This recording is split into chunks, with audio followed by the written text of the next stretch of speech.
Hi, my name's Freddy Wilkins. I'm a fully qualified ski instructor based in the French Alps, and today we're going to be looking at my top mountain safety tips. In the French Alps alone, there are between 130 and 160,000 injuries recorded every year, including 20 fatalities, excluding fatalities from avalanches. This is why it's so important to understand how to stay safe on the mountain.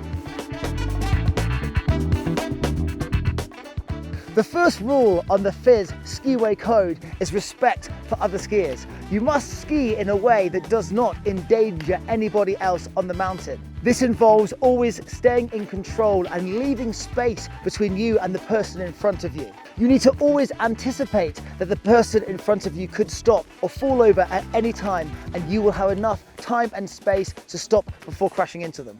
We can see there's quite a few skiers in front of me. I need to make sure that I am out of their way. I'm going to give this girl here lots of space.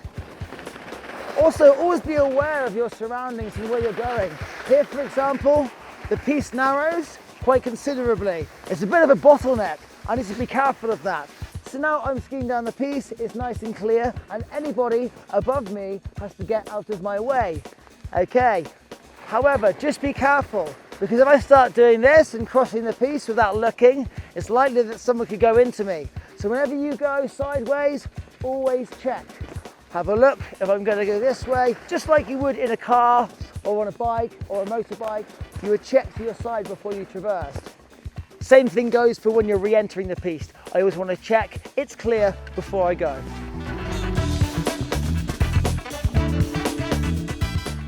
A really important one is equipment and knowing how to use it. If you go to a ski shop or get someone to set your skis up for you, that's usually the best thing. But if you're doing it yourself, you need to know how the DIN settings work and educate yourself on how to do this safely.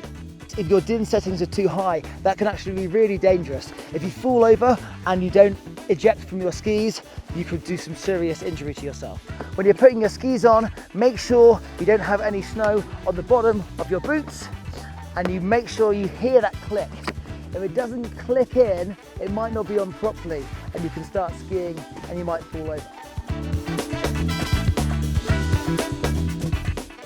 You need to know what to do in case of an accident. If you do have an accident and somebody is injured, you can call the ski patrol. You will find the number on any ski map, also online and also on the app of the ski resort if they do have one. Before I get to any new ski area, I always add the number into my phone in advance, just so I can call it as quickly as possible if I need to. When you call the pisteurs, you need to tell them where you are in the mountain.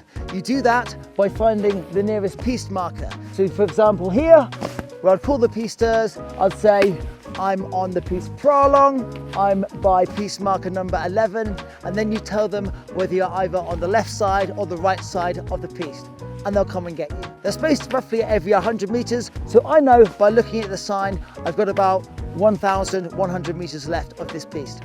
If you see someone has fallen, always do the right thing and help them get their skis. Hey there, are you okay?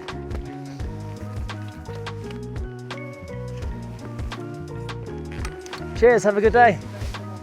If there has been an accident and you're waiting for ski patrol to arrive, it's a really good idea to warn other people by crossing your skis or poles like this. It's the internationally recognized symbol that there's been an accident. If you're going to go off-piste, the bare minimum you need to have a transceiver, a shovel, and a probe. You also need to know what the avalanche rating is for the day. Today in Courchevel we can see it's 3 out of 5, which is a considerable risk. You can see this all around resort, at places like here where the ski patrol are. You can also find it online. It's really important that you know before you go. You know how to assemble all the equipment and how to use it. You do not want to be in a situation where you're using your avalanche equipment for the first time in an emergency. It's also really important that we carry with us a ski map so we know where we are and we know where we're going. Not every ski resort has a downloadable app, but for the ones that do, they can be really useful. Here in the 3 valleys, you can see exactly where you are on the app. You can even join up with your friends and you can see where they are on the ski map as well. Another fantastic feature is you can see which pistes have been groomed. So in France, all the poles on the skier's right have an orange tip, and all the poles on the skier's left are block colour. So on the green one, block green, block blue, block red, block black, and on the skier's right, they're going to have an orange tip. I like to think red right. Okay, the red orange tip is on your right hand side. If I'm skiing down the mountain and the orange tip is on my left hand side, what does that mean? It means I'm off-piste.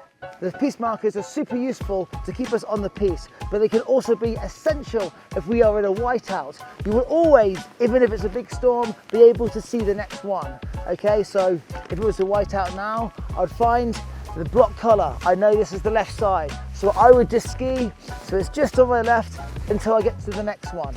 And I'll do the same all the way down the mountain until I got to the bottom safely.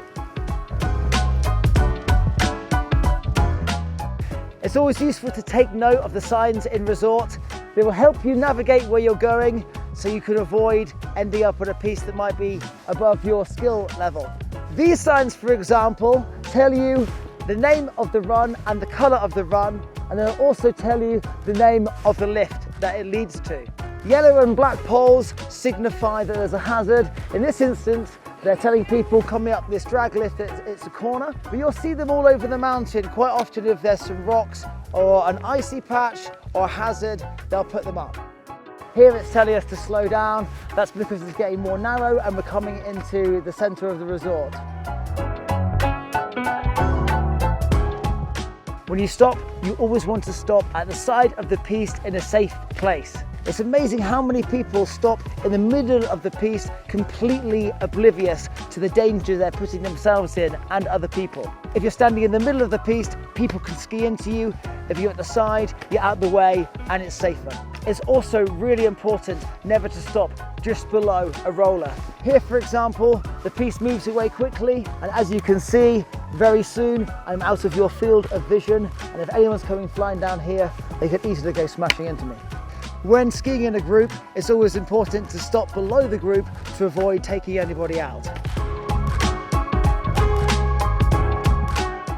It's always important to get insurance. When you buy your ski pass, they will ask if you would like insurance. I always say to people, get the insurance. In France, for example, it's called the carré neige, and that will cover you anywhere in the ski area, including off-piste. Over the years, I've heard many horror stories where people have ended up getting injured off-piste. They haven't been sure if they've been insured, and they've tried to drag their injured friends back on the piste. Get the ski insurance in resort that it offers you, and also read the terms and conditions of whatever additional cover you have. The final and probably most important point is please wear a helmet. Although it's not a legal requirement, it can be the difference between life and death. Also, you'll find a lot of ski insurance policies you take out won't cover you if you're not wearing a helmet. I hope you found these mountain safety tips useful. I've been Freddie Wilkins. You can book me on Maison Sport. Stay safe out there, kids.